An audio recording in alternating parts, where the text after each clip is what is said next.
Level 1, the hangaround. You're 23 years old. You work construction 10 hours a day. You go home to an empty apartment with no girlfriend and no real friends. Your dad left when you were 8, and your mom remarried a guy who made it clear you weren't wanted. You've ridden motorcycles since you were 16. It's the only thing that makes you happy. Every Thursday night, you ride to Danny's bar on Route 66. You sit alone and you drink beer.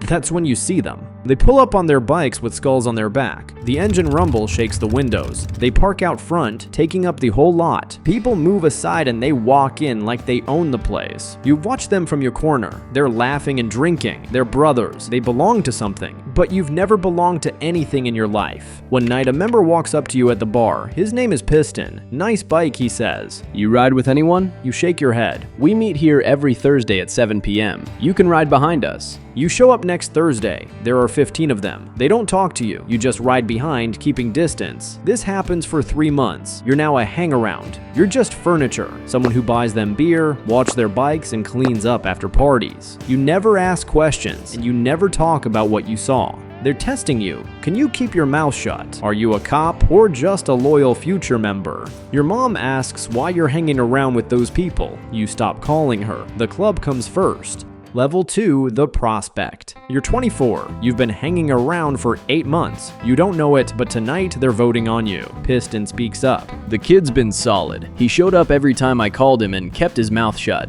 I want to make him a prospect. They go around the table one by one. Everybody has to say yes. If one member says no, you're done. The next night, Piston pulls you aside at the bar. Your heart's racing. The club voted. You're a prospect now. Be at the clubhouse at Friday night. You show up on Friday, and they hand you a prospect patch. Your life is no longer yours. You're on call 24/7. Your phone rings at 3 a.m. Get to the clubhouse. Bring beer and cigarettes. You go, no questions. You speak when spoken to. If someone disrespects a member in a bar, you handle it. You take the beating if it goes wrong. You take the arrest if cops show up. You work your construction job during the day, and you prospect at night. Your boss warns you about missing work, so you quit because the club comes first. You burn through your savings, but you keep going because you've never felt like you belong somewhere until now. Level 3, full patch. You're 26. You've been prospecting for 18 months. You've been beaten for minor mistakes. You've been arrested twice covering for members. You've done things you never thought you'd do, but you never quit. They vote again. You're in. The president gives you your patch. You're a full member now. You hug your brothers. This is your family now. Forever. You sew the patches onto your vest, and you'll never take them off. You will sleep in it. You will shower with it hanging nearby, and you will die in it if it comes to that. But membership comes with expectations. You attend the weekly meetings, and you also have to earn. The club runs legal businesses such as motorcycle shops, bars, tattoo shops, and illegal ones, drugs, guns, and prostitution. So you start dealing methamphetamine. You're making $5,000 a month, and you finally have money to buy a better bike. You're 26 now. You're making more money than your father ever did, and you finally have brothers who would die for you. Level 4, road captain. You're 30. You've been a full patch for 4 years. You've done time, 9 months in jail for assault, and you never talked. You're now road captain. Your job is to plan runs, organize rides, and maintain order on the road. When the chapter rides, you lead the pack with the president. You're making $8,000 a month now, mostly from drug sales. You've moved up in the distribution chain. You're no longer selling to users, but to other dealers. The club takes 30%, and you keep the rest. But it's getting more dangerous. A rival club is pushing into your territory. They're opening a chapter 20 miles away. That's disrespectful. Your president gives the order to handle it. You and 12 brothers ride to their clubhouse and throw Molotovs at the front door. The place goes up to flames. No one was hurt, but this is a warning. 3 days later, they shoot at your clubhouse, and the war began.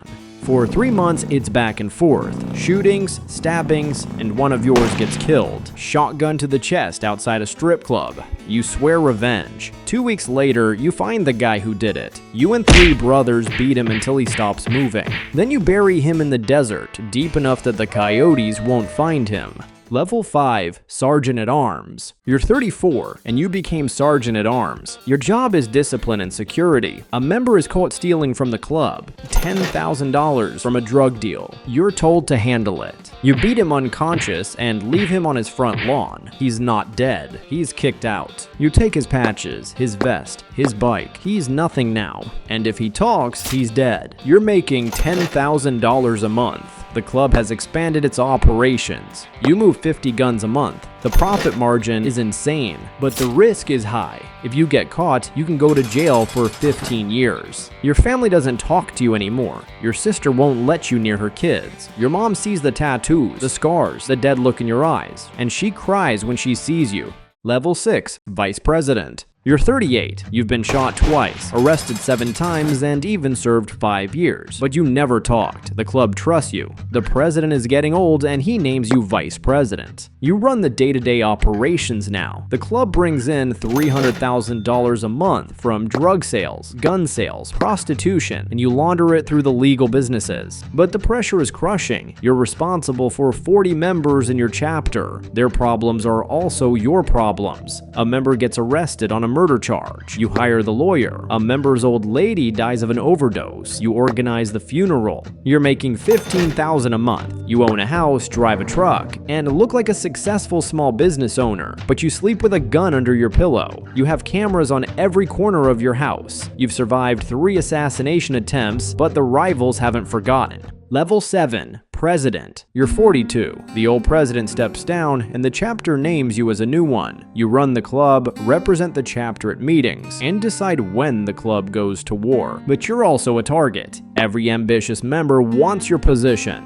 Every rival club wants you dead. Every federal agent wants you in prison. You're never traveling alone. 2 armed members are always with you. The club is your empire. You have alliances with cartels, with the mafia, and with other clubs. You're moving 100 pounds of meth a month. You're trafficking stolen motorcycles internationally. You're running escort services. $500,000 a month flows through the club. But the feds have been building a RICO case for 3 years. They have informants, they have wiretaps, and they have financial records. You know it's coming. You just don't know when. Level 8, The Fall. You're 45. Federals raid your house and the clubhouse simultaneously. They take you to court. Drugs, guns, murders, money laundering. They have everything. One of the members wore wire. You're facing life in prison. The trial lasts 5 months. Your lawyer cost $100,000, but they still convict you, and the judge sentences you to life in federal prison. You sit in your cell. You think about the kid you were at 23, just wanting to belong. Then you found brotherhood, but you also found violence and danger. You paid for your mom's cancer treatment, but she died alone because you were in prison. You're 45 years old, and you will die in this cell, but the club will not.